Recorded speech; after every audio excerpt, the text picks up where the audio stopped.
Okay. I would like to call to order today's council meeting, Metro Council meeting for June 26, 2025. If we can bring the chambers to order. Thank you. Good morning, everybody. How y'all doing? We're vibing. Good. I'd like to declare quorum and call the meeting to order. I will now ask our clerk, Georgia, to call the roll for attendance. Councilor Gonzalez. Present. Councilor Rosenthal. Present. Councilor Nolan. Yes, ma'am. Councilor Wong. Present. Councilor Lewis should be joining us shortly. Council President Peterson is excused today, and Deputy Council President Simpson. Thank you, President.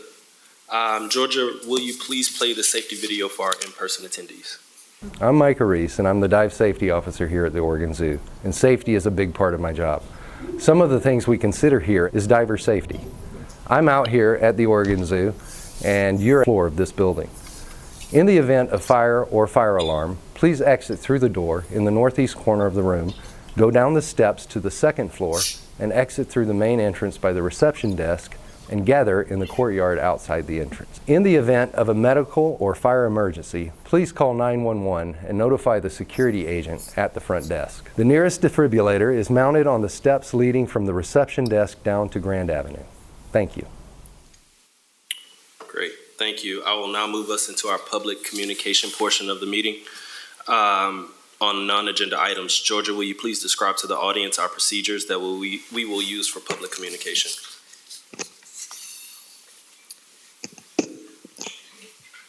If anyone wishes to testify on non-agenda items, now is the time to do so. If you are testifying in person, please come up to the front and sign up by filling out a blue card in the back of the room and bringing it up to me. If you are testifying on Zoom or by phone, please sign up by using the raise hand function in the reactions or more menus, or by dialing *9. When it's your turn to testify, I'll call on your name or phone number. For those on Zoom, click accept to be promoted to a panelist. Your Zoom window will close briefly before you rejoin as a panelist. You can turn on your camera if you'd like. Testimony is limited to 3 minutes, and the timer begins when you begin speaking. If you are testifying in person, there are timers located at your testimony table, on the wall, and on the digital screen. Please state your name for the record before testifying. You do not need to give your physical address. And I'm not seeing anyone in the audience that's signed up to testify on non-agenda items. Okay. I'll move us on to our consent agenda. Councilors, we have 2 items on today's consent agenda. 3.1 resolution number 25-5509 for the purpose of authorizing the chief operating officer to purchase property contingents to property owned by Metro. And 2, resolution number 25-5506 for the purpose of considering public-private partnerships to fulfill the 2030 regional waste plan goals. Do I have a motion? I'll move to adopt both the consent agenda. Do I have a second? Doesn't matter. I'll take Councilor Gonzalez on that. So it's been moved by Councilor Rosenthal and seconded by Councilor Gonzalez. All in favor, say aye. Yes. Aye. All opposed? And the motion passes. Moving us on to our resolutions, the fun stuff. Could I just make a quick comment on the consent agenda? Well, we can't. We can't? Yeah, All right. Procedurally, no. Okay. Moving on to resolutions, 4.1, resolution number 25-5507 for the purpose of approving funding for Nature and Neighborhoods capital grants. The Nature and Neighborhoods Capital Grants Program has played a pivotal role in bringing park providers, schools, and community organizations together to create community spaces like the Cully Park, Nadaka Nature Park, and Bull Mountain Park. Today, we consider a 3rd round of grants with the community members joining our staff for the presentation. I would like to welcome up John Blasher, our Parks and Nature Director, and Krista Gardner, Nature and Neighborhoods Capital Grants Program Manager. And John, please introduce, and Krista, introduce all your guests as they come up. All right. Is this on? It is. Great. Good morning, Deputy Council President Simpson, councilors. I'm John Blasher, Parks and Nature Director, here with Krista Gardner. Really happy to be with you today to talk about the latest recommended round of Nature Neighborhoods capital grants made possible by the voters of the region who approved the bond measure in 2019. I believe we've got a slide deck. We'll get that pulled up. As we near the close of the fiscal year and anticipate reporting to council in the fall on Parks and Nature, I'm glad to report that Metro's on a good trajectory to spend down the bond by 2031.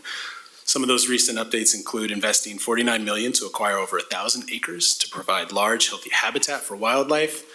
We've invested $40 million to help open and update Metro nature parks where community members can visit forests, wetlands, prairies, and other unique environments. We've awarded over $75 million to local priority nature projects through local share, capital grants, trails grants, and the large-scale community visions program. And we expect to continue lots of local share and grant activity with the second round of our community choice grants and another round of Nature Neighborhoods capital grants planned to kick off this fall. We're also preparing to solicit a third large-scale community visions round. None of this would be possible without the ongoing partnership of the region's park providers, conservation, trails, and other community organizations. So today is a chance to celebrate some of the good work through these partnerships and collaboration. We can go to the next slide. Great. As you know, and you can go to the next slide after this. Sorry. As you know, it's been a difficult spring for our department with budget impacts, losing team members, and existing staff transitioning to new roles. And during this time, I really appreciate the dedication of our staff as they deliver services and programs that the region expects. So today is a really good moment to celebrate some of this success and acknowledge the community and staff work while balancing out some of the challenges that we're facing. Especially proud of this current round of grant cycles because it represents the largest to date that we've had in this bond measure. So really excited to share and reflects all the tremendous work that the team has done. And with that, I'm going to pass it to Krista and get the rest of our guests as well. Thank you. Good morning, Metro Councilors. My name is Krista Gardner. I'm the Program Manager for the Nature and Neighborhoods Capital Grants. As a reminder, there are two components of this program. One is the Nature and Neighborhoods Capital Grants Program, which is in front of you today, which had an initial round of $5.3 million in both 2023 and 2024, and 3-year grants are available for $100,000 to $1 million. Grant review members are selected through an open recruitment process, and they review applications and make recommendations for council approval. Committee members are committed to Metro Parks and Nature mission and to supporting opportunities for communities of color and other historically marginalized groups to design and build access to nature for all communities. Recommended projects from the grant program must meet bond legal requirements to result in a publicly owned capital asset and address bond criteria and program goals as stated in the Nature and Neighborhoods Capital Grants Handbook.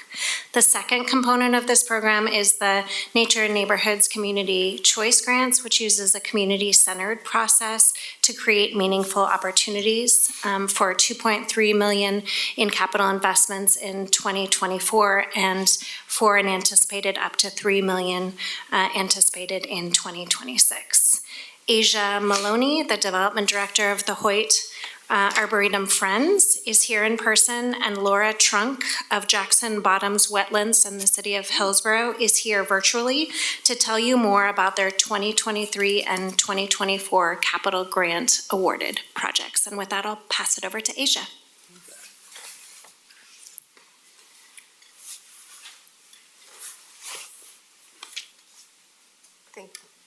Thank you, Krista.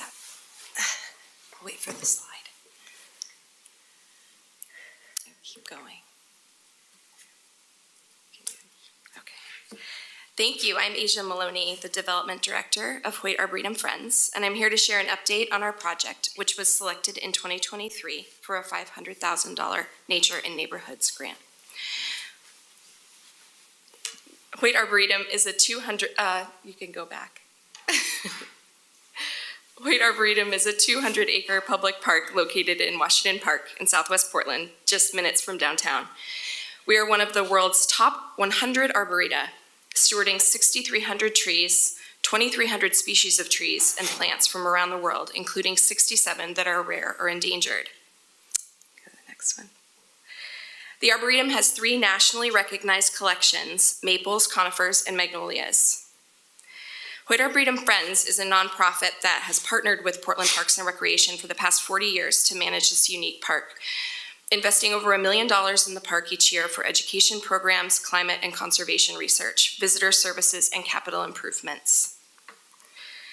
We think the Arboretum is the best place in Portland to learn about trees, and we are the largest provider of outdoor field trips in the Portland region.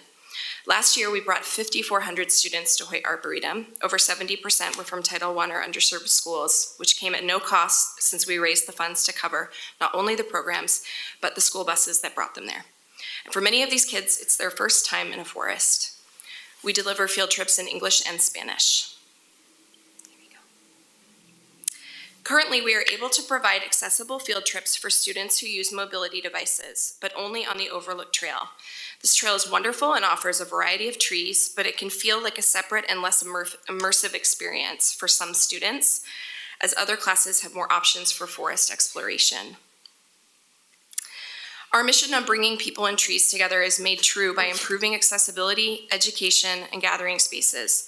Having a continuous trail for all to experience is critical to this mission. We estimate between 400,000 to 500,000 people visit the Arboretum each year.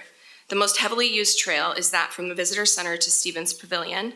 Through this capital grant, we will be able to complete the design work to make this trail safe and accessible, and crucially, we will expand access for use of the pavilion and complete the first stage of the connector trail, as depicted by the purple line, to the Bristlecone Pine Trail, depicted in the blue line there.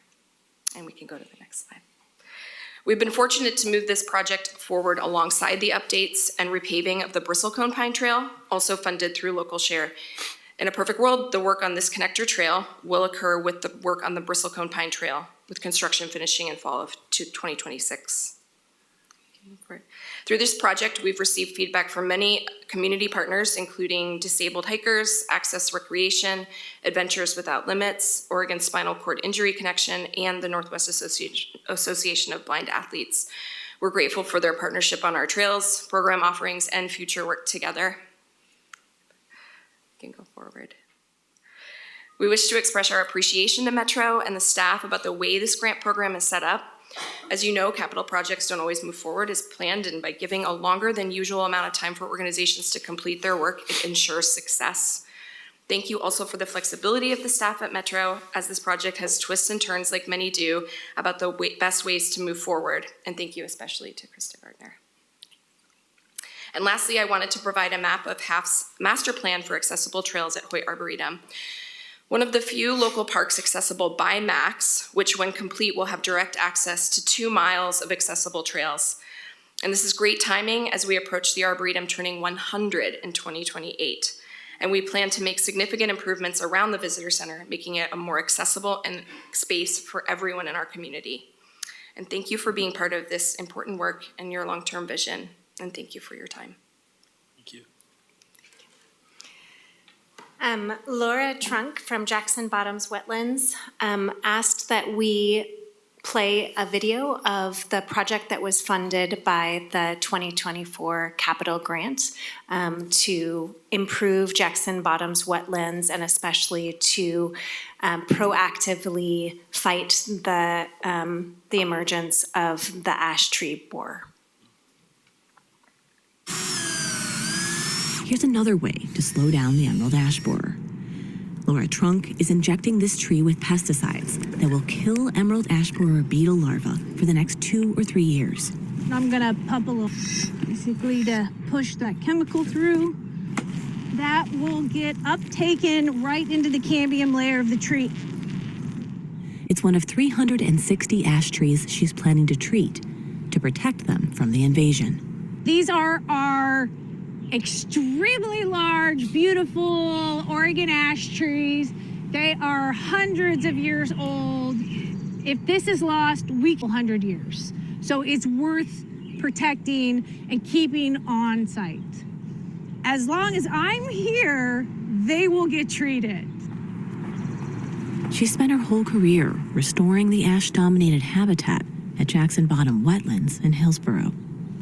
Now, the site is home to thousands of ash trees facing near certain death. She can't treat them all with pesticides. It's far too labor-intensive. It can get very difficult to be able to treat all these trees. Statewide, we can only hope to treat a relatively small number of trees.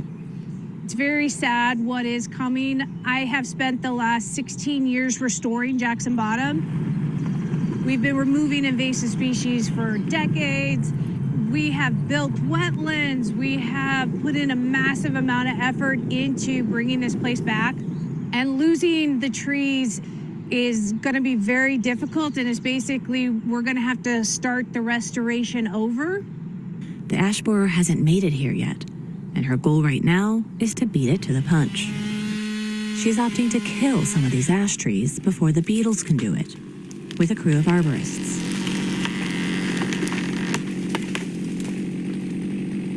We got 210, which we'll do tomorrow too. You know, I work out here every day, so I look and I'm like, that tree's gonna be dead. That tree's gonna be dead. Okay, like a lot of these trees are gonna be dead. As these trees fall, these trees will fall on the trails. These trees will be hazardous for people. She's making plans to remove, prune, or treat every ash tree on the property. And she's planting new species to replace them. So you can see here's another one of our little oak trees here. We've actually gone through and probably cut down about 200 ash trees. This diameter, they were about 10 feet tall, all in preparation for replanting. Beautiful. Some of the bigger ash trees will be toppled and left on the ground. Others she'll leave as snags for birds to nest in.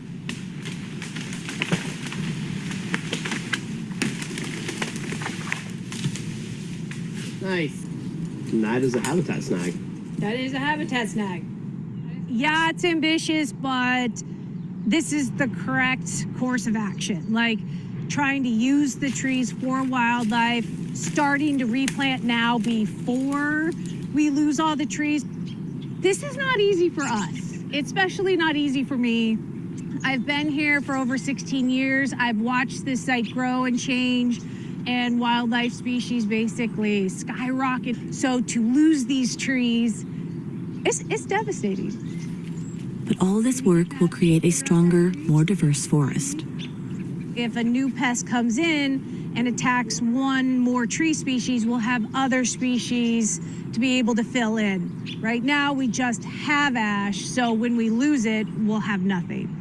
Hopefully, by the end of this, we'll have a more stable, self-sustaining forested habitat with a lot more species, so we don't go through this again.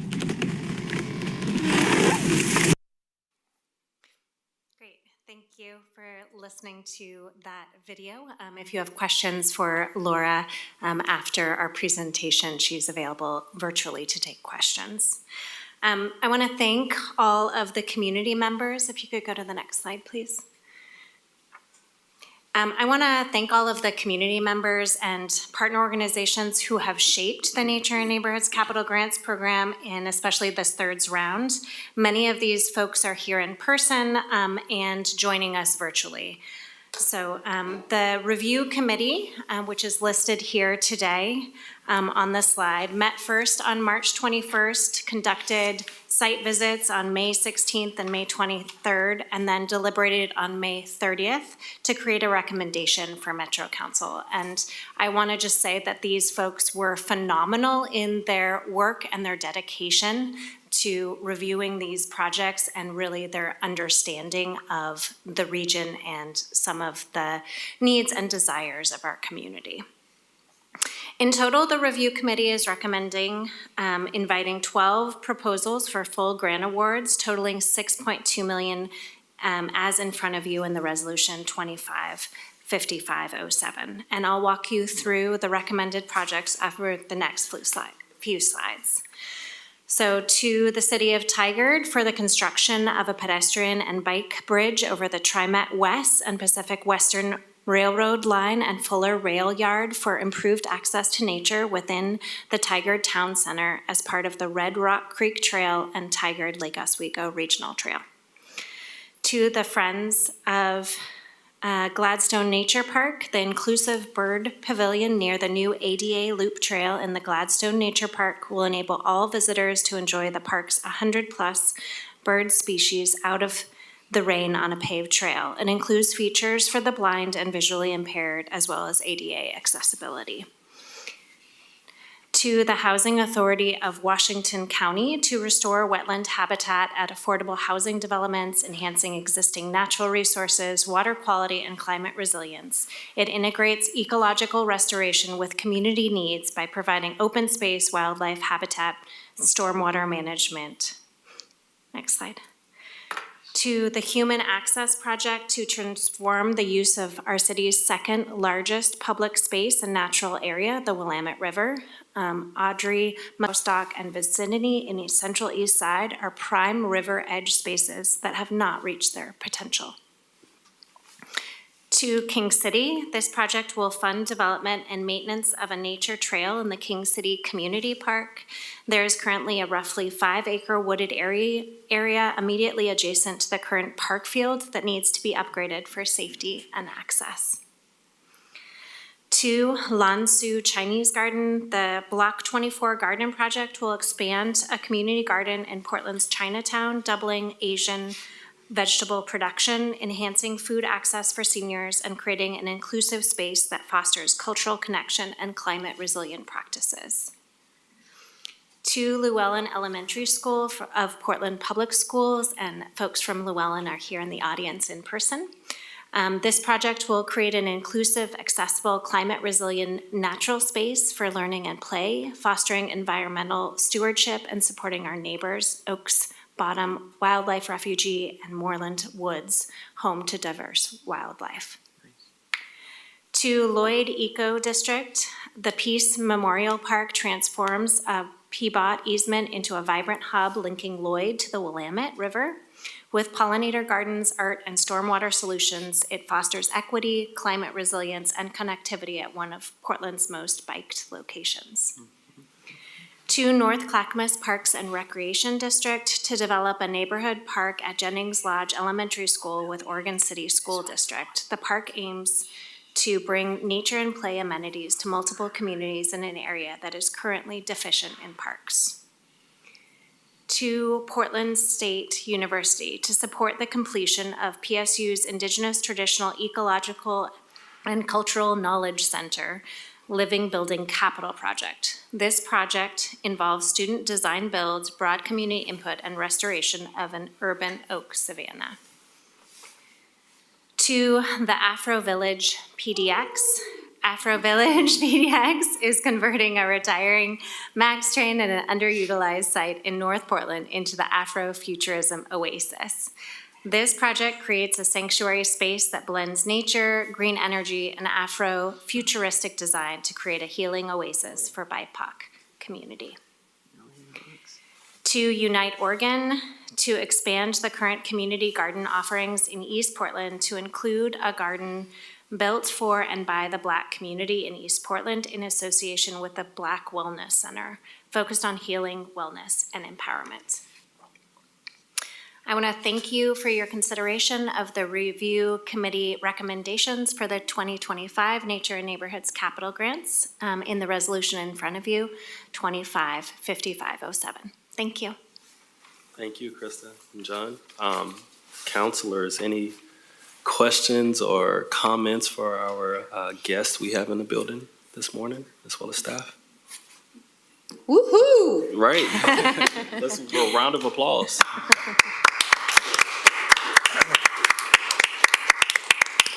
Councilor Rosenthal, excuse me. Yeah, I just want to applaud these, the spread of these grants and these programs throughout the state, throughout the region. I'm particularly happy this year. Of course, it won't always be true that there's 3 of the projects are in my district. City of Tigard project, for example, and Tigard just recently bought a former cinema site that's also in the Red Rock Creek Basin that's going to accentuate and make this more usable and much better for the trails in that area. Plus King City, we already have a lot of properties, Metro-owned properties along the Tualatin River in this area. So this adds to the kind of complex that we're creating in this area. So I'm very supportive. The other ones I don't know as much about, but they're very good. And I appreciate also the videos on the Forest Park. The only thing I'll say about the Forest Park trails is that, I used to get lost there. There's so many trails. It's sort of a tree maze. It's a great thing, and I'm glad that we can make it more accessible. I think that I'm really happy to see that project continue to move forward. So anyhow, I support this expenditures. I think it's a great program because it spreads money around the region and is also accessible to communities. So thanks. Councilor Gonzalez? Thanks, Deputy President Simpson. I love the work that you presented today. And I'm just like at a really high level, I'm thinking about everything our country's going through, and like this is what government should be doing when we lead this way, when we elevate our communities this way, when we put our money where our values are, instead of a belligerent approach that seeks to break government, break the funding that empowers our communities and in the futures that we want. So I'm really inspired by this round of grants, and grateful for the regional application of how so many different pockets of our incredible region are going to be benefiting from these resources. And I think as we're kind of hopefully on the tail end of the negative news about our city and our region and the way that the labels that are being assigned to us, this stuff gives me so much hope and excitement. This is what's going right. And you guys are at the center of that. And the applicants, you make this happen because money is only money until you connect it to intention. So I'm really excited to support these projects and some really, really big dollar signs going to some important initiatives. What more can we do than say woohoo, So anyway. Well said, Councilor Gonzalez. I want to thank the staff for your continued work. Second round of this, and look at the results. Look at the impact it's having in the community. Again, I also want to thank our applicants, those who made it and those who didn't. I know that each application takes hours and hours and hours of dedication and time to fill out. So thank y'all. Thank y'all, thank y'all, thank y'all. With that, I'd like to call for a motion on resolution. I do think folks. I didn't see it. Sorry. My apologies, Councilor Wong and Councilor Lewis. Right. Thank you, Deputy President Simpson. Sorry I couldn't be there in person today. I'm in DC, and today is just such an exciting council meeting. What a great way to start off the meeting. We're gonna be talking about some really exciting projects all across the region. So looking forward to this whole meeting, and just really excited for all these projects. I especially wanted to shout out the PPS project at Yellowin Elementary. I think that project really helped us think about how we think about equity as well. We have our racial equity strategy, but also considering young folks and students with sensory needs. I think that was a really valuable contribution. And also just the future potential partnerships of this program with school districts all across the region. I really think there's something there that, is worth exploring, both with PPS, but other school districts, to be able to bring kind of those opportunities to our young folks. Otherwise, really psyched for all these projects. Great work, and thanks to the staff and all the community partners. Thank you, Councilor Wong. Councilor Lewis. Sure, thank you so much. The opportunity to celebrate these investments is big, and I do think that we have the individual stories to tell, so I'm glad we had 2 stories shared today. But there's something bigger if you knit them all together, particularly connection, access, not to nature, but to specific elements of nature. I think of the river in particular, and I think of play in particular. So I want us to start telling the story that way and not just to scatter sites. But we also have the opportunity, I think, to look at the fact that this was a fairly competitive cycle, but there's enough money that in the future, I do expect some of the projects that weren't funded to come back. So that is my expectation, particularly because some of those are in my district. But we need to get into the practice of working in community at this level with predictable funding. That is why voters support us. We deliver. There are so many places where questionable impact of something you vote for. And want to, again, today, thank voters for voting yes for Metro Parks and Nature, because we come through and we don't remind people enough that this is a dollar that is only because of the public trust, and that all three counties say yes on nature. Thank you. Well said, Councilor Lewis. All right, any more comments? I don't want to miss anybody this time. All right. Do I have a motion on resolution number 25-5507? So moved. Second. All right, so it's moved by Councilor Lewis and seconded by Councilor Rosenthal. Is there any further discussion? All right, Georgia, will you please call the roll? Counselor Wong, Aye. Counselor Lewis, Aye. Counselor Gonzalez, Aye. Counselor Rosenthal, Enthusiastic aye. Counselor Nolan, Yes. Deputy Council President Simpson. Aye, the motion passes. Great job, y'all. Thank you very much. All right, let's keep this thing going. Next, we have two resolutions related to 82nd Avenue, which has been a long time coming. 4.2 resolution number 25-5495 for the purpose of endorsing the locally preferred alternative for the 82nd Avenue Transit Project. And 4.3 resolution number 25-5496 for the purpose of endorsing the 82nd Avenue Development Strategy. Georgia, I believe we have a member of the public signed up to testify on this agenda item. If so, would you please describe to the members of the audience the procedures for testimony, please? Absolutely. Thank you, Counselor. If you are testifying on Zoom or by phone, please sign up by using the raise hand function in the reactions or more menu. If you are testifying in person, please come up to the front and bring a blue card from the back of the room up to me. When it's your turn to testify, I'll call on your name or phone number. For those on Zoom, click accept to be promoted to a panelist.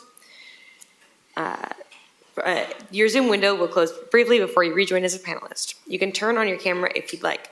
Testimony is limited to 3 minutes, and the timer begins when you begin speaking. If you are testifying in person, there are timers located on the testimony table, on the wall, and on the digital screen. Please state your name for the record before testifying. You do not need to give your physical address.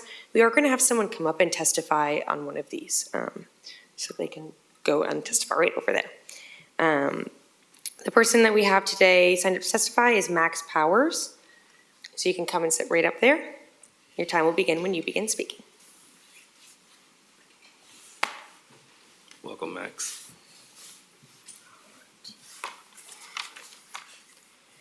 Members of the council, my name is Max Powers, and I'm here today on behalf of Cascade Policy Institute to speak about the proposed locally preferred alternative for the 82nd Avenue Transit Project. Specifically, the bus-only lanes being considered by TriMet. Now, the LPA claims that bus-only lanes are just one option as part of ongoing conversations, but the official PBOT mock-up of 82nd says otherwise.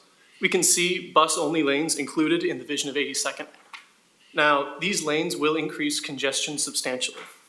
In this design proposal, TriMet analyzed how traffic would be affected by installing BAT lanes down 82nd Avenue.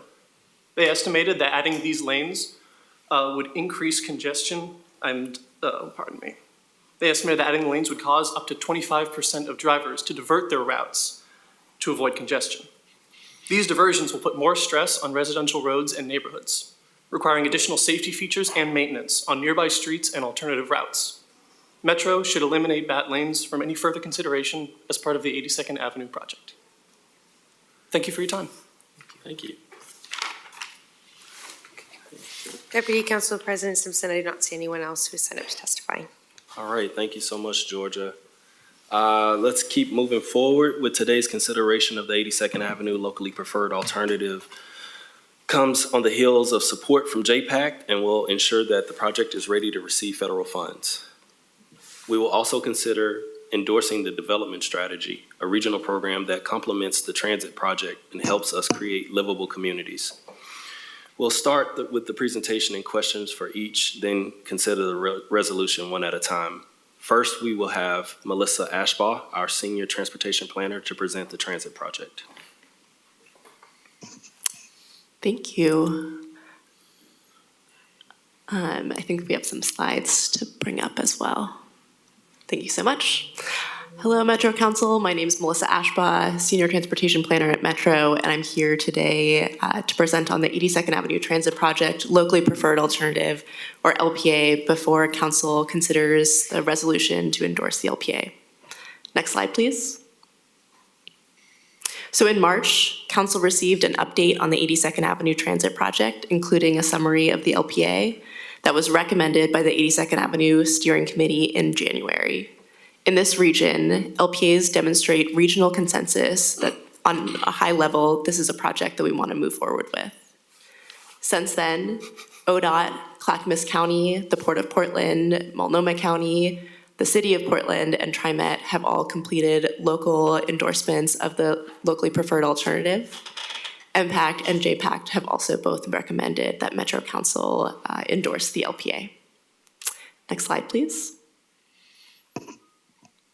So today, Metro Council will consider the endorsement of the LPA. JPAC and Metro Council approval of the resolution is a necessary step to formalizing the LPA and ultimately to securing funding for the project. Council will also have a continued role in a future RTP amendment, which will happen in coordination with two other projects that have also recently reached a recommended LPA, TV Highway and Montgomery Park Streetcar. That amendment is necessary to be eligible for federal funding and will require a recommendation from MPACT and adoption by JPACT and Metro Council. The amendment will have some changes to the RTP, including a new appendix that will have an attachment of this LPA that you are considering today. Next slide, please.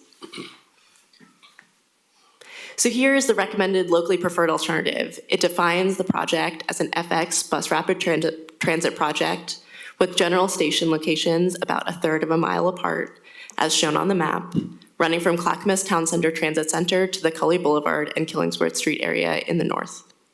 The LPA was recommended by the 82nd Avenue Steering Committee and is based off of staff recommendations, technical analysis, and input from agencies and the public.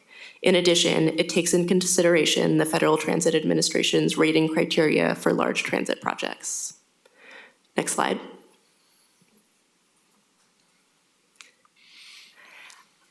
Engagement was a big part of getting to this LPA decision. On the screen are just a few images from the many different engagement events that fed into this recommendation. Community input and engagement continues to be a big part of the project, and we anticipate will continue to inform us as we move forward into the next stages of work. Next slide. So in summary, the 82nd Avenue Transit Project would upgrade transit service on a portion of TriMet's current Line 72 to FX Frequent Express service. The new bus will improve transit travel times, access to transit, and connections to jobs, schools, retail centers, and other destinations along the route. The transit project will bring 68 stations, which will have upgrades like weather protection, seating, real-time information, and lighting. We'll have enhanced crossings at every single station location. We'll have sidewalk, curb ramp, and accessibility improvements, new signals, signal upgrades, and improvements to benefit transit, making it faster and more reliable. Roadway improvements and repaving at station areas. We'll have higher capacity hydrogen electric articulated buses, so the big green bendy buses that'll be zero emissions vehicles. And we are having continued discussions on physical priority through business access and transit lanes, with those decisions not being a part of the LPA that you're considering today, but part of continuing discussions that'll continue through the summer and the fall. Next slide, please. So with that, I'm so excited to be here, moving closer to the next steps of delivering the project. Here is the question that you'll consider today, whether you approve the resolution. But before that, I want to open it up to questions. Thank you, Melissa. Councilors, any questions for Melissa?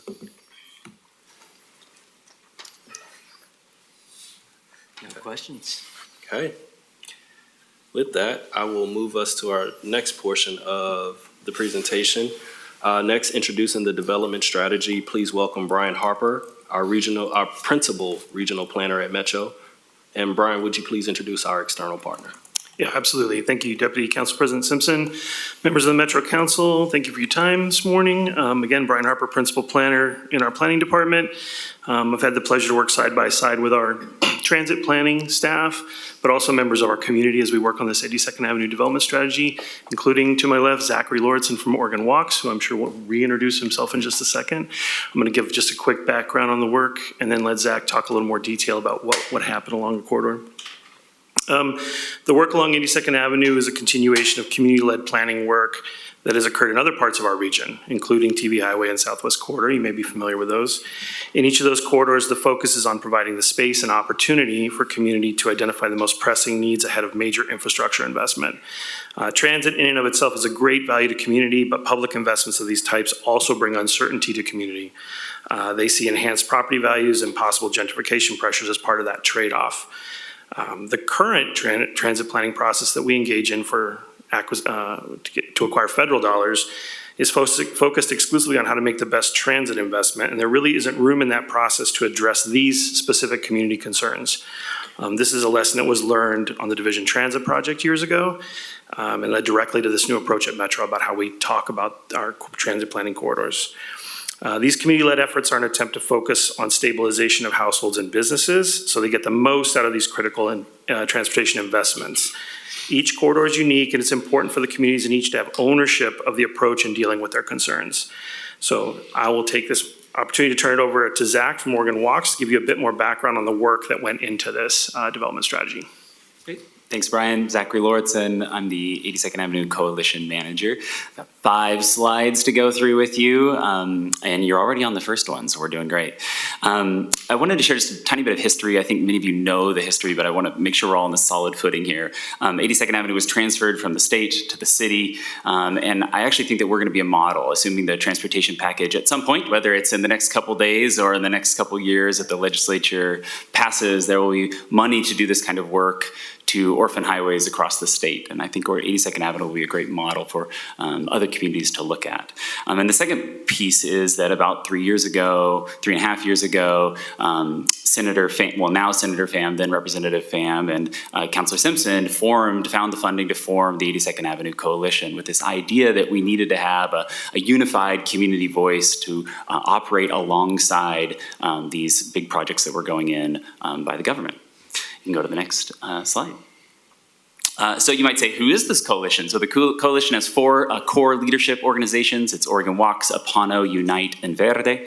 And it's not just us, though. And so what's important is to recognize there's a whole bunch of folks up and down the corridor who are connected. And so who those are, folks like the Grotto, or PTAs in schools up and down the corridor, Bird Alliance, Dharma Rain Zen Center, Latino Network, Meals on Wheels. There's folks who come to us also who are just neighbors, who care, who aren't organizations, who really want to be part of this conversation. And then the 2 business associations that are up and down 82nd Avenue are also part of this, this coalition. So to kind of give you a sense of who it is.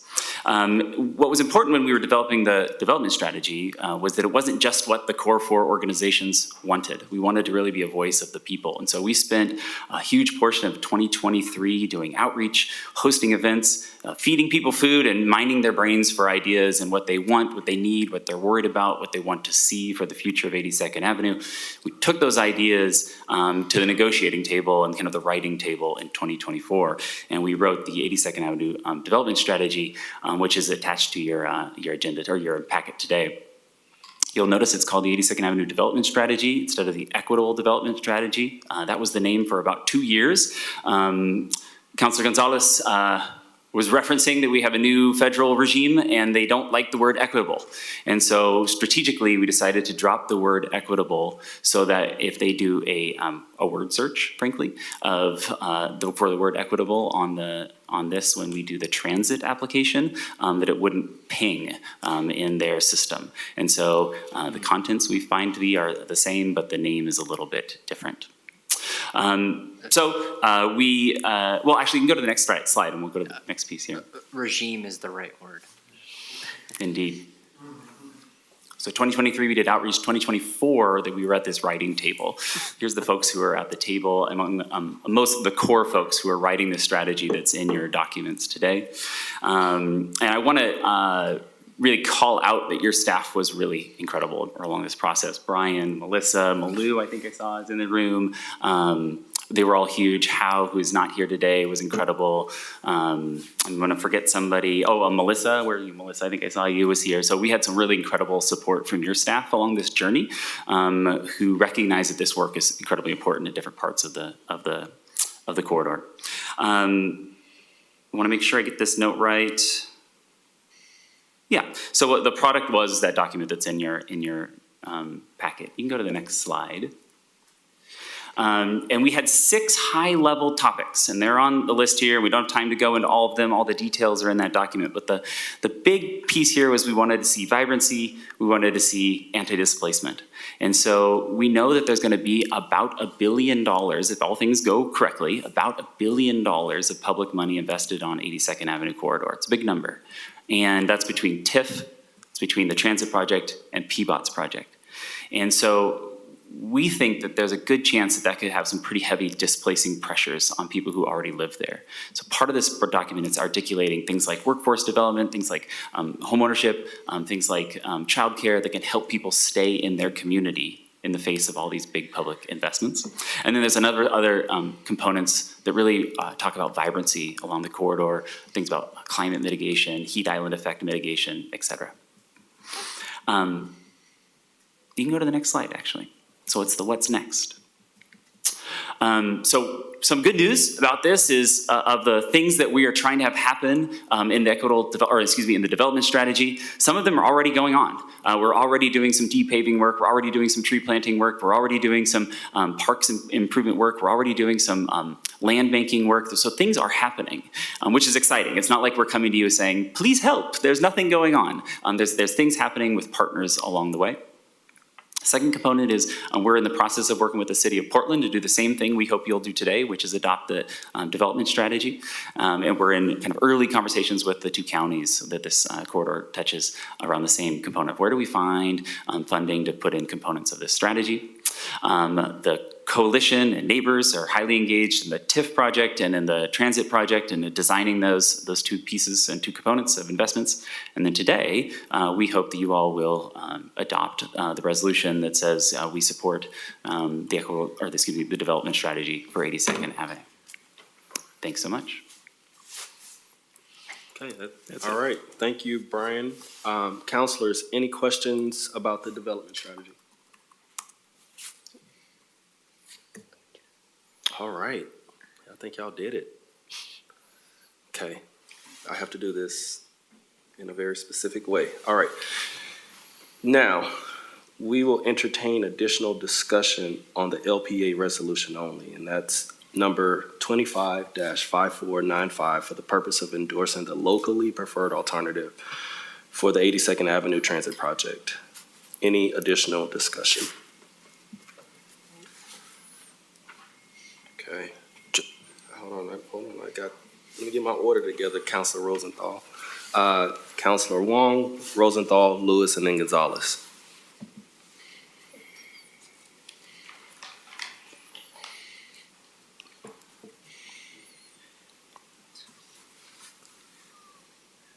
Councilor Wong? Oh, sorry. Yeah. You had gone, Councilor Rosenthal. Well, thank you, Deputy President. And gosh, the day is finally here. So really excited to be here in this moment. I feel like this is the last stop. Well, this is the last stop on the 82nd Avenue LPA Appreciation Tour that many of us have been on. So I just want to thank, all the partners and staff. Our staff at Metro have done incredible work. I thought the community engagement process was very strong. And I think there's just so much kind of political support for this project. I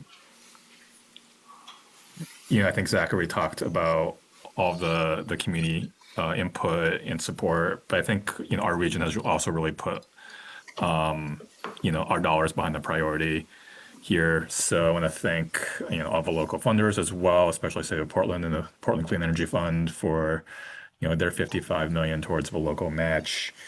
And I also especially want to thank Zachary, who's just been an amazing convener and organizer all along the corridor, and such a great spokesperson for all the businesses and schools and other partners along the corridor. So really excited to be here, and ready to move on to that next phase of work and continue to work with TriMet on implementation. All right. Thank you, Councilor Wong. Councilor Rosenthal, then Lewis and Gonzalez. Thank you. Thank you, Chair. Again, I commend staff for all the work. It's been a long process. 82nd is a complex corridor. It's been around for a long time, and people have recognized the needs, such as a better bus service on it for a long time. I do have one question, and that is moving to hydrogen-fueled buses requires some additional infrastructure. And I guess my question is the infrastructure for storage of hydrogen or refueling, is that going to be in the corridor? Is it part of the process? Or is it going to be at separate existing TriMet locations? Hello, Councilor. My name is Jesse Stemler. I'm the project manager for TriMet on the 82nd Avenue Transit Project. So we did receive a grant from the federal government for hydrogen fuel cell buses on the project. We're very excited about that. That funding goes towards putting a hydrogen fuel facility, a temporary facility at our Powell garage. So that will house both our buses and the fueling for hydrogen. And so there is work going on right now to design and work through those details of having hydrogen at that facility. And just a quick follow-up. I know that they're using hydrogen-fueled transportation in various parts of Europe at this point in time. Are we going to be, I guess, learning from their safety concerns and structural concerns that are necessary? I mean, hydrogen has some elements of risk. Yes, and we've also been looking to domestic agencies that are using hydrogen fuel. There's several in the Southwest, Southern California. I wasn't one of the individuals, but there was a team from TriMet and others who went down to visit these facilities, understand and get takeaways from agencies using hydrogen fuel and use best practices and bring them back for this project. Thank you. All right. Councilor Lewis, Councilor Gonzalez, and then Councilor Gonzalez. Sure, I just want to add my enthusiasm that today is a long time in coming, not only because developing the LPA with community and all of our stakeholder engagement and process took some time, but also we made this recommendation months ago, and we've been weaving through both bureaucracy, but also what partnership looks like when this many partners have to approve the same thing. We have 2 counties, we have a transit agency, we have numerous levels.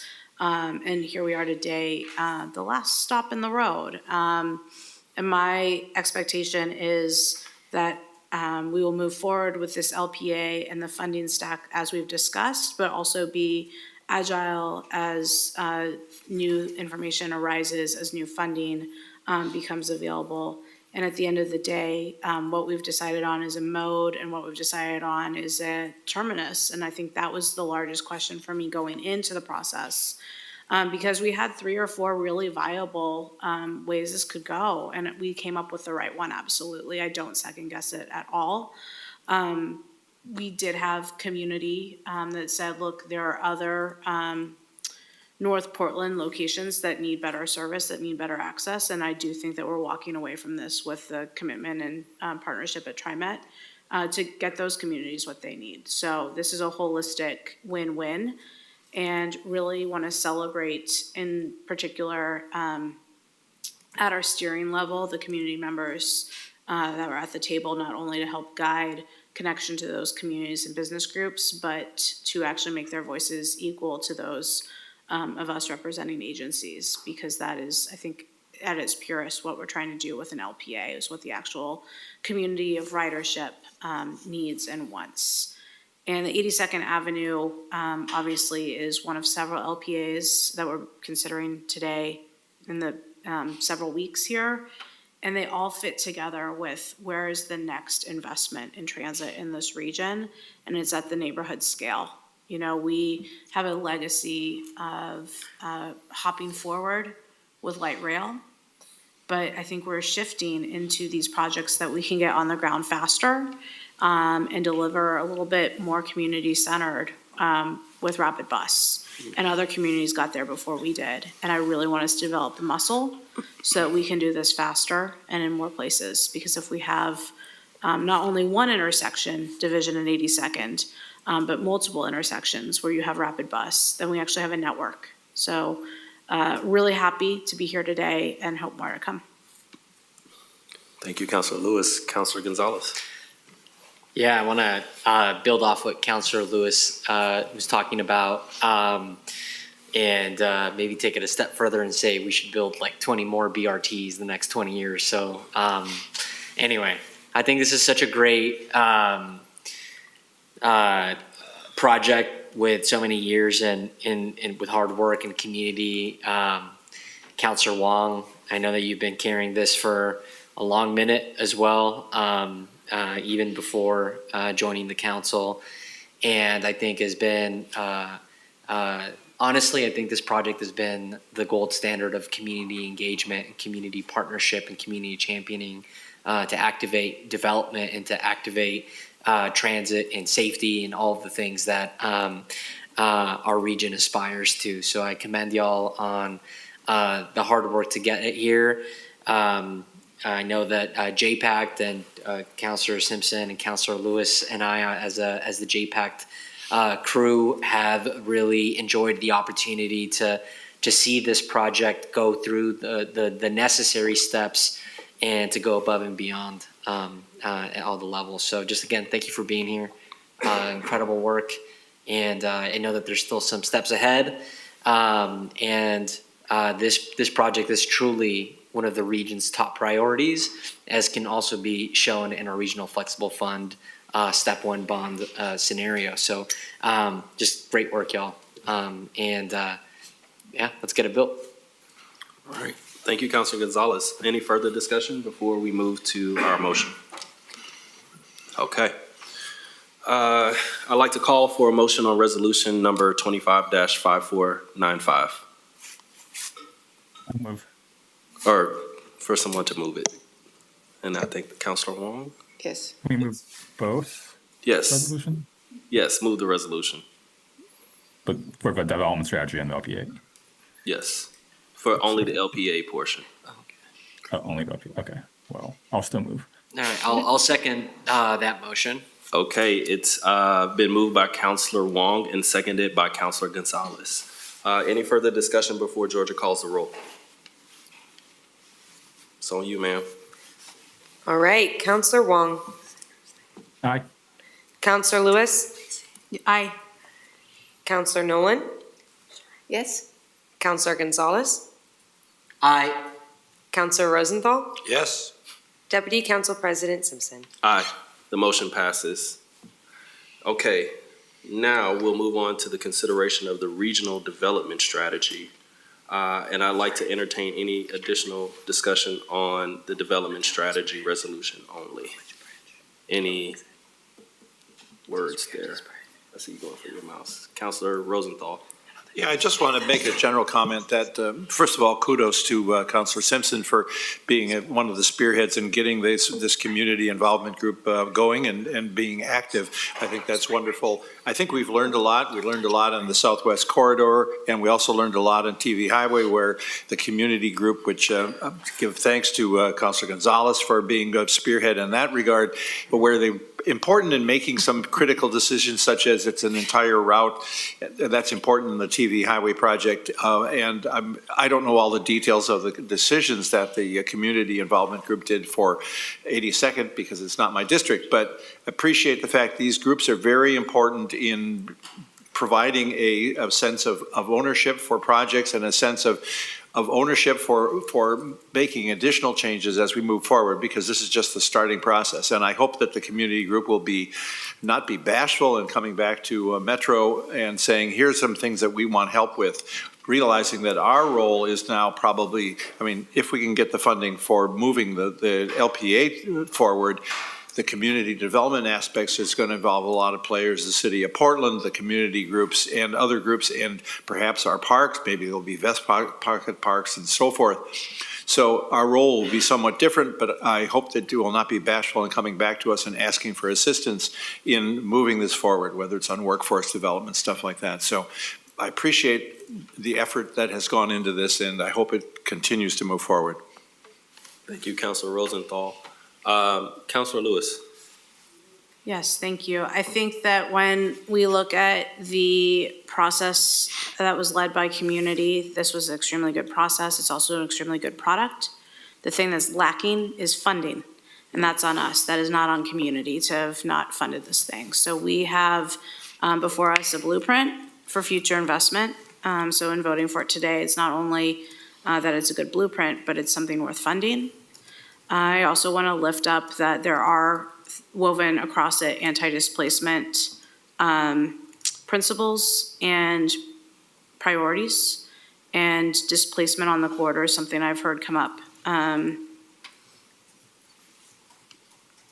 don't want to characterize it by naysayers, but by folks who are trying to put question to some of the things that have already been decided. And I would say that in answer of should we invest in the corridor for it might cause displacement, the answer is not should we invest or not, it's at what level should we invest, and it's a heck yes to investing in the transportation. And then right alongside it, we need to couple both Multnomah County and Clackamas County anti-displacement strategies. Thank you. Thank you, Councilor Lewis. Well said. With that, I'd like to call for a motion on resolution number 25-5496 for the purpose of endorsing the 82nd Avenue Development Strategy. So moved. Moved by Councilor Lewis. Second. Seconded by Councilor Rosenthal. Any further discussion? All right, Georgia, will you please call the roll? Councilor Nolan? Yes. Councilor Rosenthal? Yes. Right, bye, Council. Councilor Gonzalez? Aye. Councilor Lewis? Aye. Councilor Wong? Aye. Deputy Council President Simpson? Aye, the motion passes unanimously. Good job, everybody. Thanks.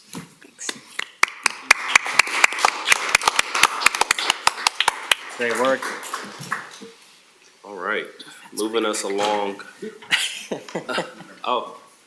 Moving us along to 4.4, resolution number 25-5504 for the purpose of endorsing the locally preferred alternative for the Tualatin Valley Highway Transit and Safety Project.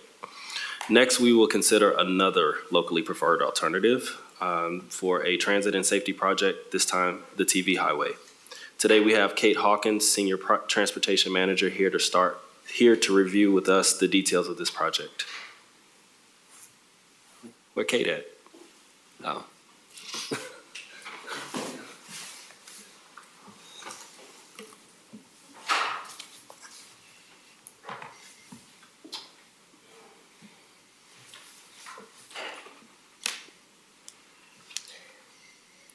If the folks in the, perfect, thank you, read my mind. Great. All right, can you hear me okay? Yes, ma'am. Wonderful. Good morning, Deputy Council President Simpson and Metro Councilors. I'm Kate Hawkins, Senior Transportation Planner here at Metro and Metro's Project Manager for the Tualatin Valley Highway Transit and Safety Project.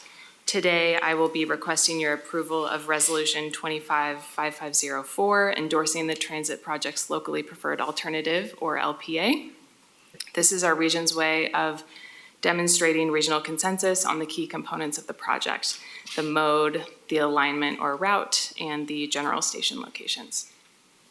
Next slide, please. Here's a refresher of where we are in the process. The Project Steering Committee recommended the LPA in February of this year, and I was here in May to introduce and summarize the components of that recommended LPA to Metro Council.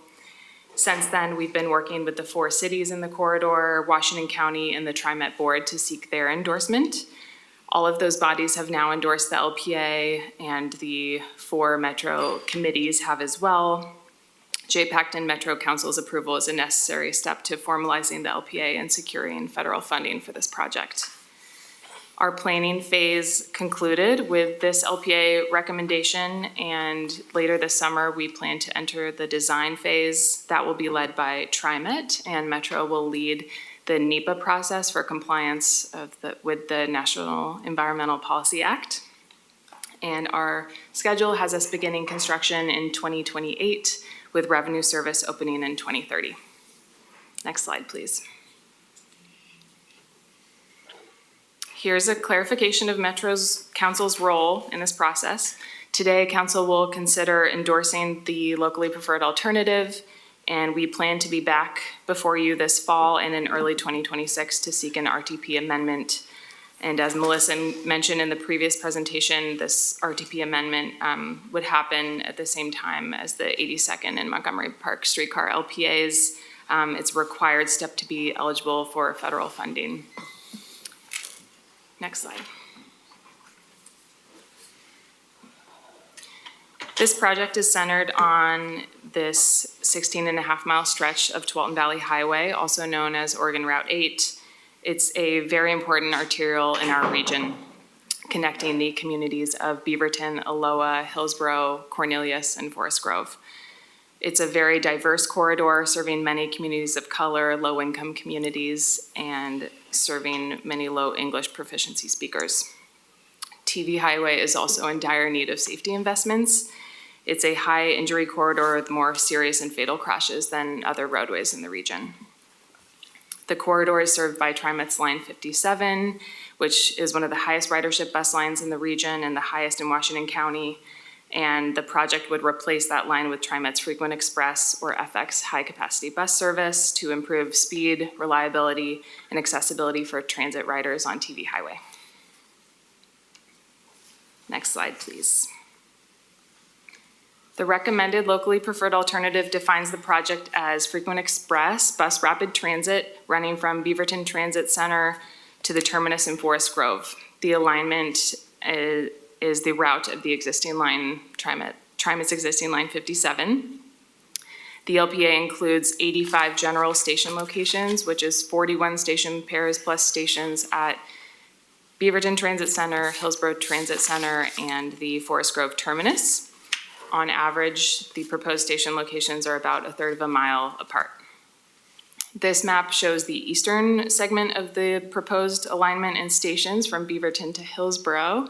And if we go to the next slide, that has the western segment of the corridor from Hillsborough to Forest Grove, with all the stations located in between, and the complete LPA map is included in your packet. Next slide. The LPA was recommended by our Project Steering Committee, which included representatives from 8 government agencies and 4 community partners. The committee was convened in 2022 and has met many times since then to help guide the project to a high-level funding strategy and the locally preferred alternative before you today. Next slide. I also wanted to recap some of the outreach that we did throughout this project. Our planning phase included several rounds of community outreach focused on raising awareness about the project, engaging with the TV Highway Equity Coalition, and especially seeking feedback on draft station locations. Our team members met with local community groups and attended many in-person community events. We also conducted an online multilingual survey. That survey received over 1,000 responses and gave very meaningful feedback to inform the draft station locations in this LPA. Public engagement will continue into the design phase led by TriMet, including the formation of a policy and budget committee and a community advisory committee to be convened later this year. Next slide. So to summarize some of the many benefits this project would bring to the corridor, it includes 85 stations, all of which would have weather protection, lighting, seating, and real-time bus arrival information. All stations would also have platforms with curbs and waiting areas and improved access for people with mobility devices. They would all have enhanced pedestrian crossings or traffic signals, which is a huge improvement to people getting safer access to and from bus stations. This project would eliminate partial pull-out bus stop designs where buses are stopped partially in lane, creating unsafe conditions for all roadway users. And it also includes a number of tools to improve speed and reliability. That includes transit signal priority at signals along the route to keep the bus moving and queue jumps and quicker movements of the bus through intersections. The project includes 4 major intersection rebuilds to get out of the railroad right-of-way to the south of TV Highway and allow for that bus pull-out station design. And TriMet is committed to bringing zero-emission battery electric buses to serve this corridor as part of the FX project. Finally, there would be a service enhancement from today's 15-minute service to bringing 12-minute frequencies most hours of the day, every day of the week. Next slide. The requested action for Metro Council is shown here. Does Metro Council endorse the Tualatin Valley Highway Transit and Safety Project LPA by approving Resolution 255504? Yeah, we do. I'm happy to take questions, and David Always from TriMet is also in attendance to respond to questions as well. Thank you. All right, thank you so much. Counselors, any questions or comments up for discussion before we move? Lots. All right. Councilor Rosenthal. Yeah, thank you, Chair. I'll make the same comments that I made at the MPAC meeting last night, which they voted for this. The two points. First of all, continued thanks to both ODOT and TriMet for the improvements in the safety and in some of the stop characteristics that have been going on even incrementally through their programs. Currently, there's been improvement in intersections. They're doing this. They've been full partners in developing the LPA, but they've also been moving forward, so I want to give them thanks. I also want to comment on the community involvement group, which really was important in 2 major decisions. One is safety and friendliness of stops is a very important consideration because it's an equity issue as well as a convenience issue and will encourage ridership. And then also the other one is that it's an entire corridor and it's not just 2 segments, one from Hillsborough West and one from Hillsborough East, but it's a complete corridor because that's how people use it. So I want to thank the community group. And then finally, as I mentioned, I want to thank Councilor Gonzalez. He's encouraged and really led a lot of community involvement. Every year he's held a pickup and cleanup of trash and litter along the road, which has been a great opportunity for getting people from the community involved. And my only complaint is that it seems like most of the trash and litter has been on my side of the road, but I don't think he's personally responsible for that. But anyhow, I want to thank him for his efforts in that regard. So I'm an enthusiastic supporter.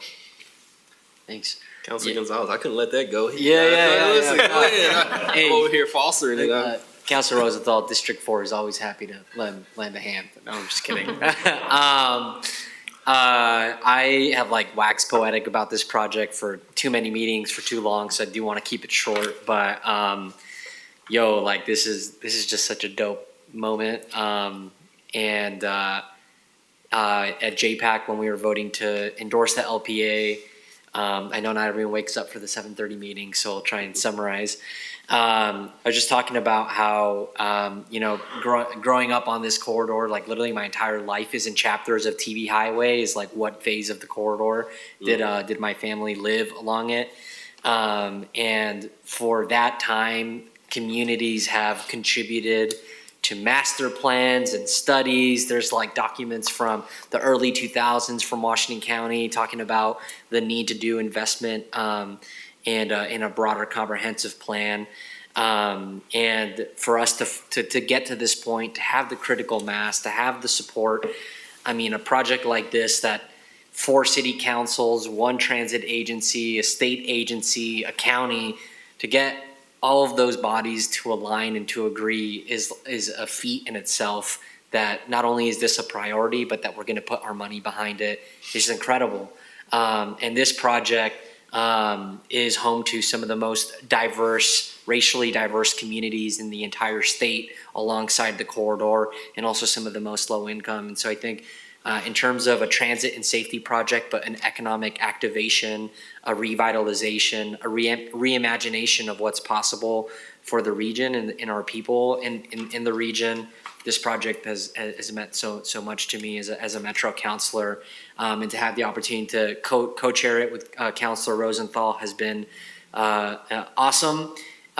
We will be doing another TV highway cleanup again this year, and we'll have more information to share with folks, but hope to continue doing the engagement and everything to get every last dollar that we need to build this and to deliver on the promises that we've made to the people that have lended their voice and their dreams to this LPA. Thanks. Thank you, Councilor Gonzalez. Councilor Wong.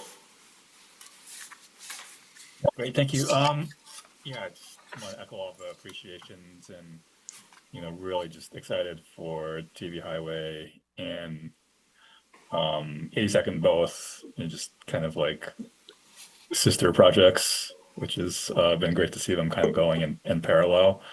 And I was just hoping if any of my colleagues or staff, how are you all thinking about kind of the public investment, development,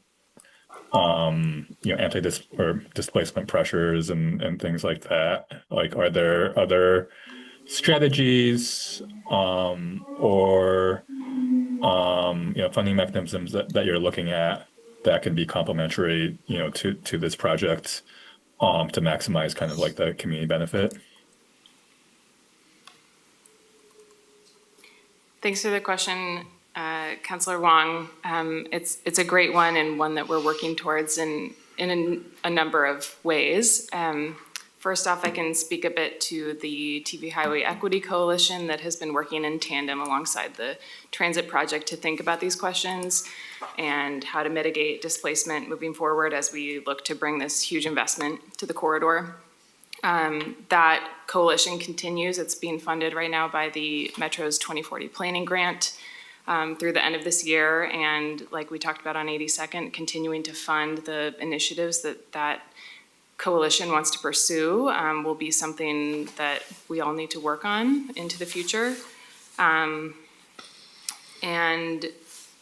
as TriMet looks to advance design on this project, they're also talking about community benefit agreements and supporting workforce in the area as they look towards construction.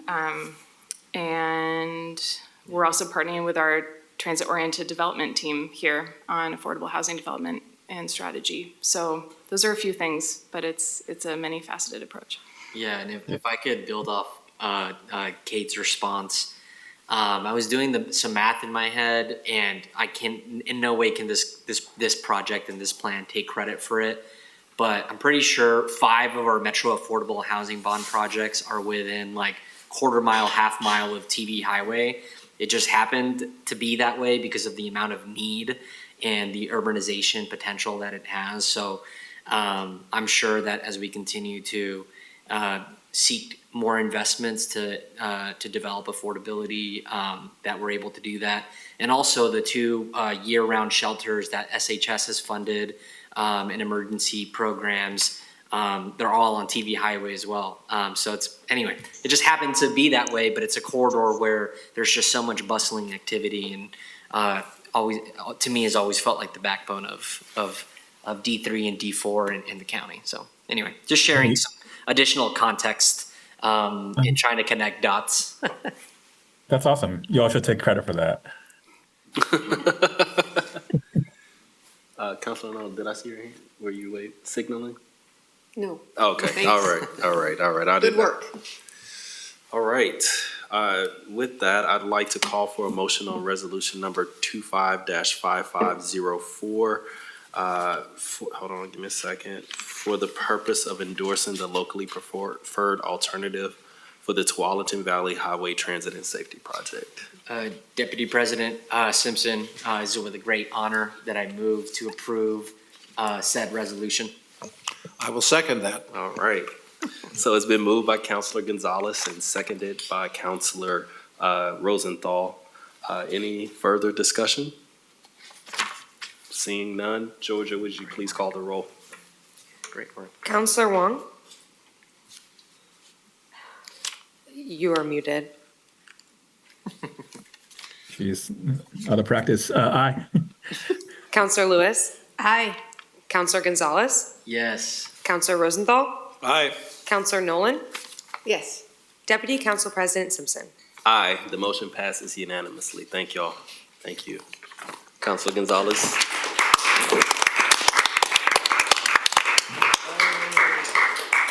It's a lot of work. Let me tell you, I just want to quickly say, when I came on this council and before I came on this council, this is how I knew Councilor Gonzalez was just like TV Highway, because that's all I ever heard him say was TV Highway, TV Highway. Gotta be shameless.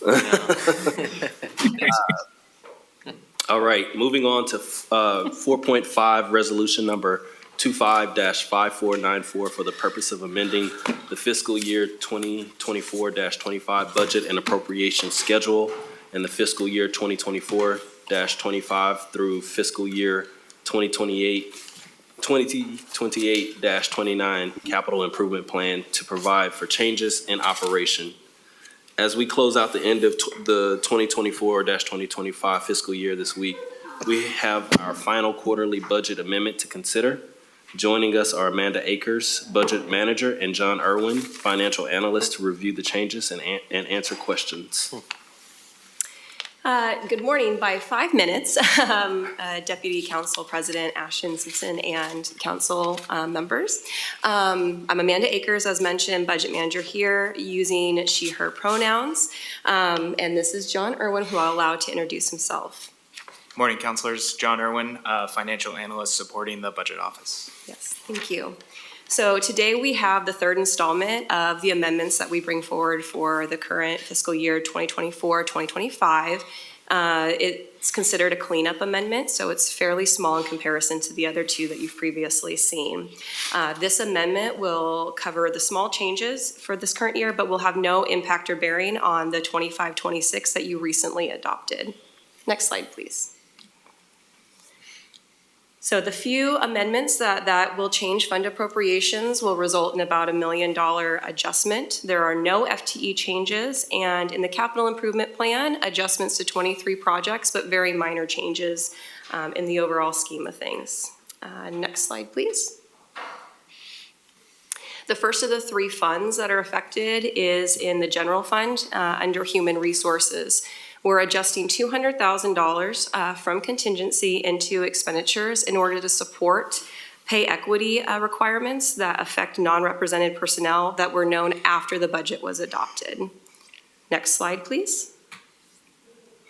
The next one is for the MERC fund. We have $800,000 proposed to transfer resources from general fund into Expo's fund balance.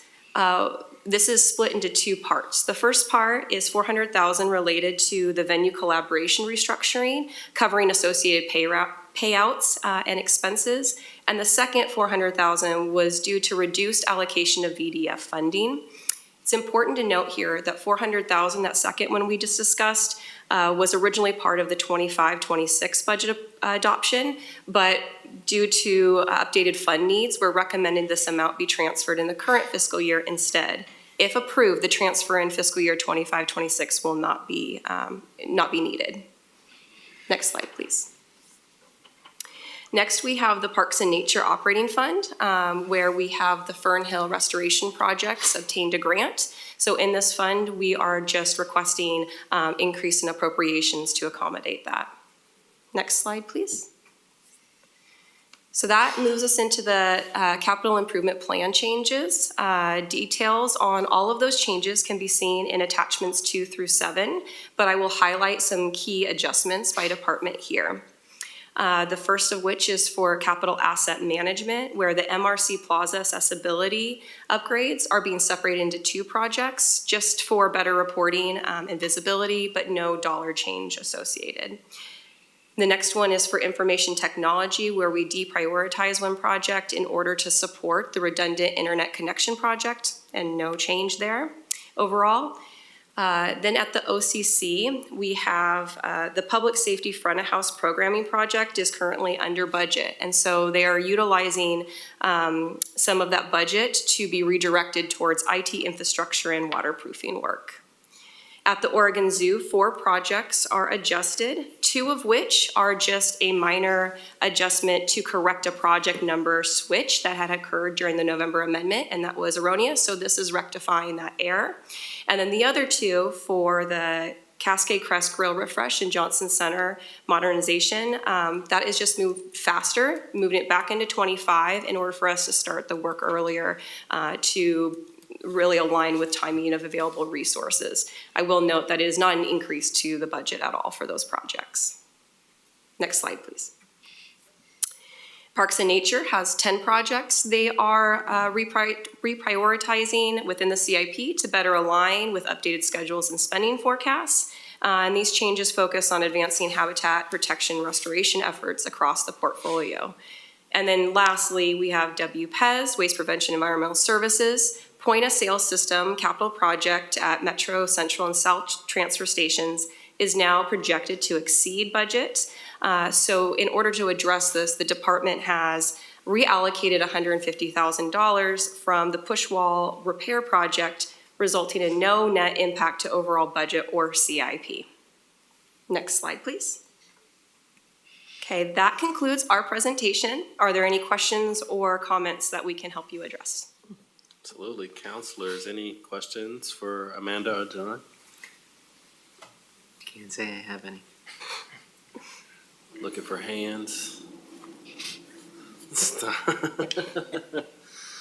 Okay, thank you. Fantastic. I would like to call for a motion on resolution number 25-5494 for the purpose of amending the fiscal year 2024-25 budget and appropriation schedule and fiscal year 2024-25 through fiscal year 2028-29 capital improvement plan to provide for changes in operation. So moved. Great. Is there a second? I'll second. It's been moved by Councilor Lewis and seconded by Councilor Gonzalez. Any further discussion? Only to say I cannot wait until that plaza is done. Amen. Ice cream social. Every week. I would just like to add, similarly, I would love to see some planters, those planters re-inhabited. Right now, they look a little barren. And I can't wait for that also. Awesome. Listen, ice cream party, y'all heard it. Make sure it's in there. All right, Georgia, will you please call the roll? Absolutely. Counselor Wong. Aye. Counselor Lewis. Aye. Counselor Gonzalez. Aye. Counselor Rosenthal. Aye. Counselor Nolan. Yes. Council President Peterson. Aye. And Deputy Council President Simpson. Aye. The motion passes. Okay, thank you so much. Thank you. Thank you for presenting. All right. Ann? Okay, great. Moving on, we have one ordinance before us today under ordinances 5.1. Ordinance number 25-1531 for the purpose of indexing the supportive housing services personal income tax exemption amounts for the tax years 2026 through 2030 and adjusting estimated payment requirements. Councilors, last week Staff presented this ordinance for our consideration and discussion. Today, staff are available for any last questions before we consider adoption. During consideration of the ordinance, we will have the opportunity to adopt a clarifying amendment as discussed last week. Justin Lobsher, our tax compliance program manager, is here to answer any questions. Counselors, are there any questions about ordinance number 25-1531 as introduced? No. You should have a copy next to you. I don't, but I do have an amendment to make, so let me know procedurally when the right place to do that is, if that's after a motion. Move to. So first you'll make a motion on the ordinance itself as it was introduced. Then once that motion has a second and it's live, it's on the table, then you can make your motion for an amendment. Okay, great. I will move to adopt said ordinance. Is there a call for a second? Yeah, I'll second it. Okay, so it's been moved by Counselor Rosenthal and seconded by Counselor Gonzalez. And now, any further discussion? Sonia? Yeah, absolutely. Thanks, Deputy President Simpson. Also want to acknowledge that President Peterson has joined the call virtually. Just saw the tile on the Zoom screen here. I want to introduce an amendment after an update, because I know last week the council asked for staff to clarify what the basis was for calculating indexing under the proposed code change. So I am moving to amend our ordinance number 25-1531. You all have a printed copy of the amendment right to your side. The language is highlighted in yellow. I move to add the following sentence to the end of Exhibit A, Code Section 7.06.05, subsection A. And just to read the language that we're adding, it's the base amount for indexing is the indexed amount from the previous year prior to any rounding. Hopefully it is fits the spirit of what was the request, and if there are any questions about the technical nature of it, I'm sure staff can help us navigate and understand the implications. Okay. Thank you, Councilor Gonzalez, for bringing that motion forward. I will second that motion. Thanks, Councilor Rosenthal. Okay. Great. So it's been moved by Councilor Gonzalez and seconded by Councilor Rosenthal. Any further discussion on the motion to amend ordinance number 25-1531 as originally introduced? Councilor Lewis. Sure, thank you so much. I would like to reiterate my thanks, not only to council leadership, but to staff for helping us get this policy right, but get it right at the right time so that we're not causing confusion in tax years. Not only are we taking action today to stay true to our goal of keeping this a high earner type tax, but we're also reducing administrative burden and confusion, and in fact, a little bit of difficulty in this tax in quarterly payment requirement, particularly for folks right at the threshold who may not at the beginning of the year think they're going to pay this, but then by the end, yes, they are. So very happy to be here today with this, but it is the first of several beats coming towards reform, not only on the input side, but also on the output side. Thank you, colleagues. Thank you. With that, I would like to ask Georgia to call the roll on this motion. Counselor Lewis. Aye. Counselor Gonzalez. Aye. Counselor Rosenthal. Aye. Counselor Nolan. Aye. Counselor Wong. Aye. Council President Peterson. Aye. Deputy Council President Simpson. Aye, the motion passes. Point of information. Did we just vote on the amended, or did we just vote on the amendment to the motion?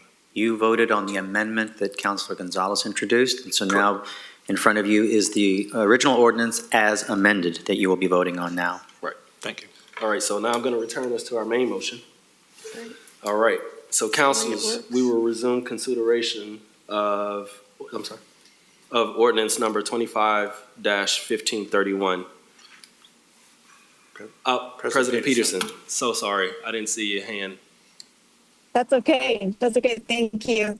I just wanted to echo Councilor Lewis's thoughts and comments that thank you to the entire council for being present and really wanting to forward this in a timely manner and not waiting for any of our other partners to get caught up to speed. This is important for the taxpayers, and it's important to not get folks caught up in a high income earners tax who are no longer high income because of inflation. So this is a good faith effort in our first attempts for reform of this measure.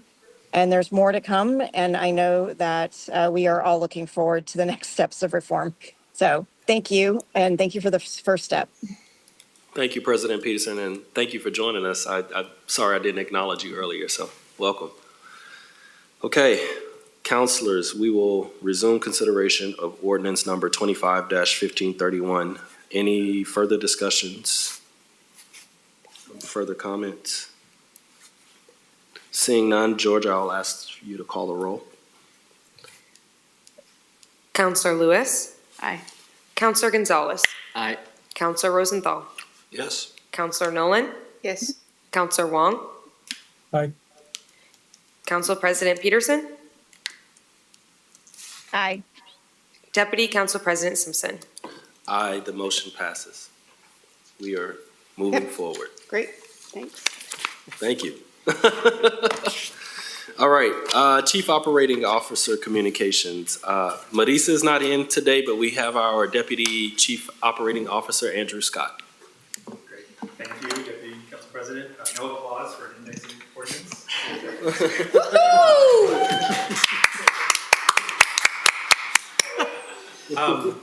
Just a really quick update today. I'm just trying to get through this. With the weather starting to warm up, last week and this week, folks are flocking to the water at our metro parks, and I just want to give a little boost to the great work that our Parks and Nature team is doing, distributing free life jackets in the community, something they do every year. The Parks team will be at Good in the Hood Multicultural Food and Music Festival on June 28th with free life jackets and water safety tips.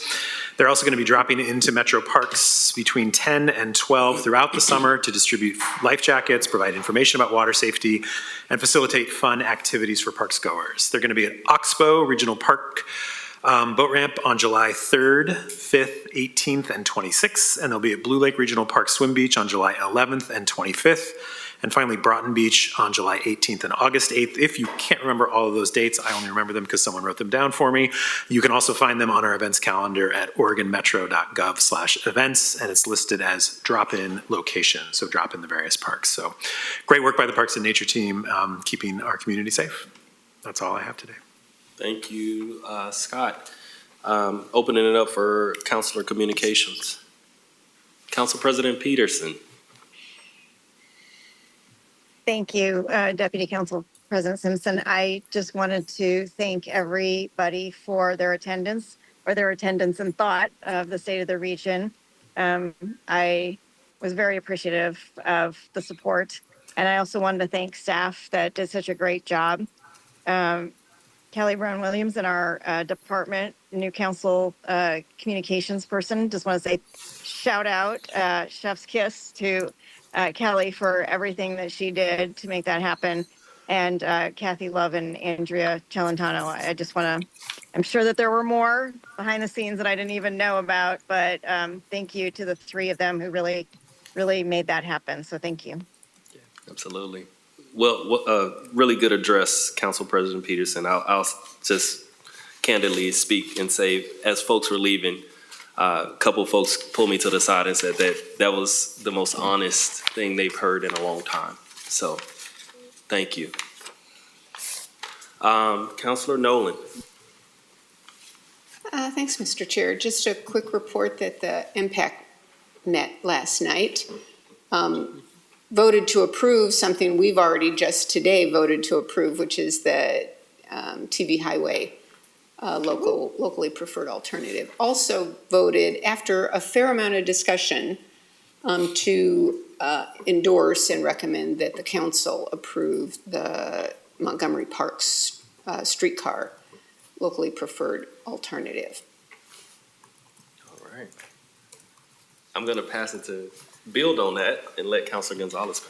Thank you. Yeah, so we had our JPAC meeting this morning, and JPAC voted to endorse the LPA for the Montgomery Streetcar extension project unanimously, which was a special feat. We also had a good conversation on the regional flexible fund step 2 project allocation, which I encourage the full council, if you haven't seen it already, the list of projects that are being recommended. It's a combination of the coordinating committees, TPAC, working on identifying those projects. Shout out to Grace Cho, Jean Seneschal Biggs, and the Metro staff for helping to set up a process that has received, again, unanimous support at the JPAC table. We also had a similar presentation to what we had at the work session for the I-5 bridge. And I know I'm forgetting something. What did we do before? State legislature. Oh, and we had the state legislature. We had a government affairs update from our state legislative affairs teams across many of our partners that collaborate to speak with one regional voice. And let's see, there was another thing that I wanted to mention. Looking at my calendar here.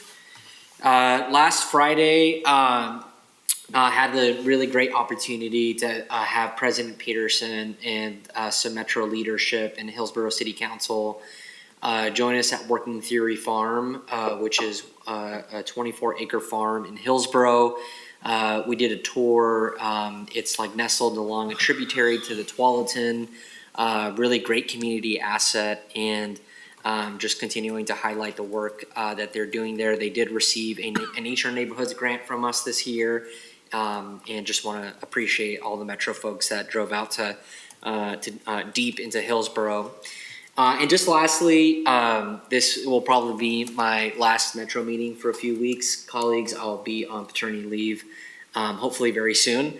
And so you will not be seeing me for a few weeks. But just know that it is because of that. And although I will be missing you, I will not be missing you. You might be missing us. Yeah. You're right. You don't even know. You know not what you speak right now. Yeah, I highly welcome any advice, any tips.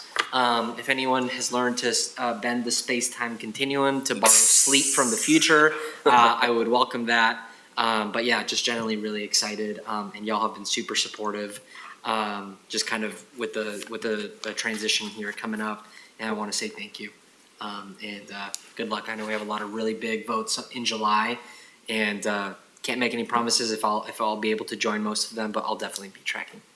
Thanks. Congratulations to you and your family. Y'all enjoy that gift in this world we live in right now. Enjoy that. Thank you, sir. Thank you. Councilor Lewis. Sure, thank you. I wanted to report back. Tuesday evening was the 4th meeting of the Washington Park Train Task Force hosted here at Metro, co-chaired by Councilor Olivia Clark and myself. And we had lively participation. It is rare that there are more people watching a task force than serve on the task force, but that's what we had Tuesday night. We have one more meeting before we expect our draft report to be finalized, and I think we are going to have numerous to-dos coming out of this because there are more questions than answers. That is what our report will show us, but I do think there's a lot of attention on this process, and I thank you all again for last budget, including the note, because it has been helpful to give this conversation a container, a venue, and in particular, the recognition that it's not Metro alone holding this bag, and City of Portland is a integral, critical partner / actual owner of some of the things at play here. Thanks. Thank you, Councilor Lewis. I'll wrap us up. Yesterday, we had the Black Employee Resource Group luncheon. I want to thank Chanel Perry, Michael Tete, and all the hands that pulled that together. We broke bread, had an opportunity to talk about the world a little bit. These kids, Councilor Gonzalez, she can join us on those conversations now. Those kinds of events and those kinds of spaces for our staff to be able to come and break bread and speak in a safe space is always needed, and I want us to encourage us to keep doing that. So hats off again to you, Chanel Perry and Michael Tete, and let's keep them going. Thank you. Seeing no further discussion, the council meeting is adjourned. Our next regular meeting is scheduled for Tuesday, July 8th, 2025 at 10:30 a.m. Great.